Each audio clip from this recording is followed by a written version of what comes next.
Let me show you how to clean some floor mats, showing you 3 different ways with a single brush, a tire brush, and then a drill brush if you have one. I'm also gonna show you how to dry it if you don't have a water source, which is just gonna be using a towel. And then I'll also just rinse it down with water.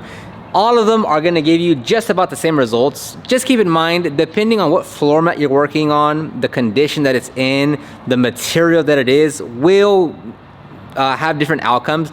You might have to do 3 passes. You might have to use a more aggressive brush. You might have to use like a very small brush to get into all the nooks and crannies. But this will cover 85–90% of the floor mats that most people are gonna have. So this is the before condition. Again, we do this as a business. So we've cleaned floor mats that are 20 times worse than this in far worse condition. So just know this process is gonna work for most floor mats. First, we're gonna start off with all-purpose cleaner, diluted 10:1. You can go more aggressive to 4:1 if needed, but in this example, I'm just doing 10:1, and I'm using a small toothbrush style brush for this first section. One thing you want to pay attention to when you're scrubbing with whatever brush is that you're getting into the grooves, because depending on the condition that your floor mat is in, you'll brush a lot, you'll rinse it off, and then you'll still see a bunch of dirt on the edges or the grooves or those tight areas on the floor mat. So whenever you're scrubbing, it's easy to scrub the large part, but just make sure you're getting into the grooves of the whatever is on your floor mat.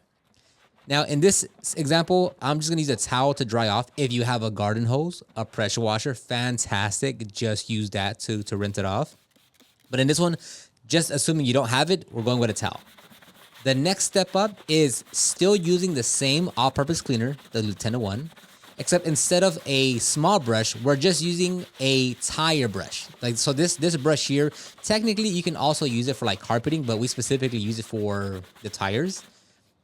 So it's the same stiffness of bristles as the previous one, but as you can easily tell, you can cover a lot more surface area with a larger brush. The general idea is like the larger the brush is for the larger areas, the smaller brush for the tighter areas, or for the smaller areas.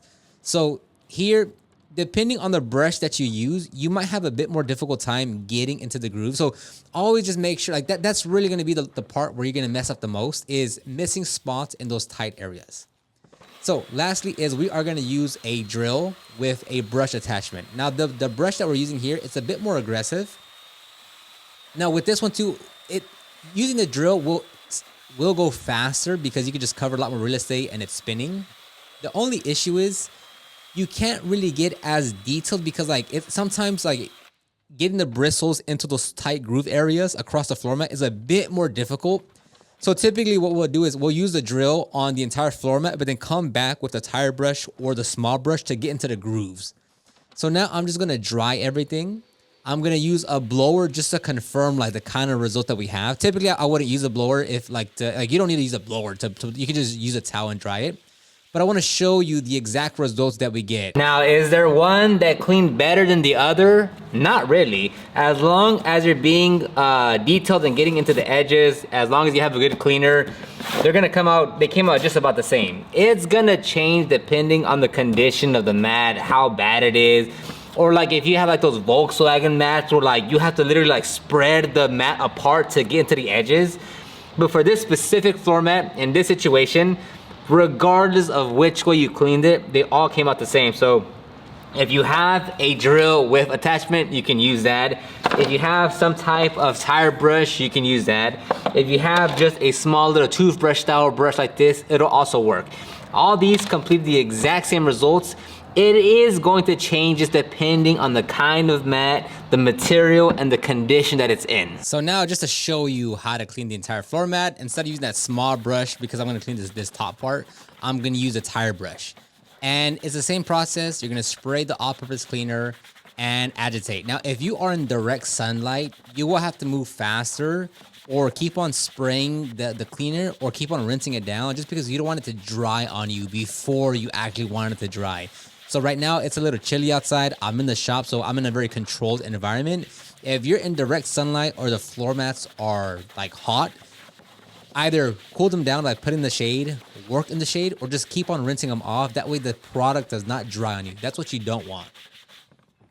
And here I'm gonna use just the pressure of the pressure washer. Like I'm not turning it on because all you have to do is rinse it. Like if you want to use your pressure washer, rinse it off, absolutely fantastic, go for it.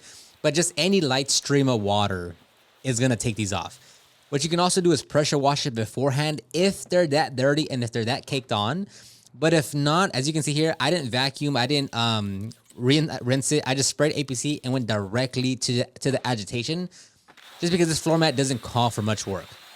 If you have a floor mat that has, again, like those Volkswagen floor mats that have so many grooves and like it's quite difficult to get into the floor mat, I'd probably recommend rinsing that one down, just because it's gonna probably save you time by doing that.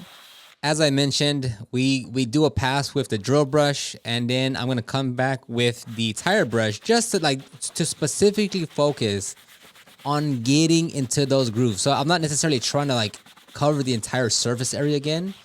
The way I'm holding the brush and what I'm focused on is like making sure I'm going over those exact patterns of the grooves. Again, your floor mat is probably gonna look different, or all of them are gonna look different, but that's kind of the main focus, just making sure I'm getting into the groove. So now again, a very light rinse, and then these are done.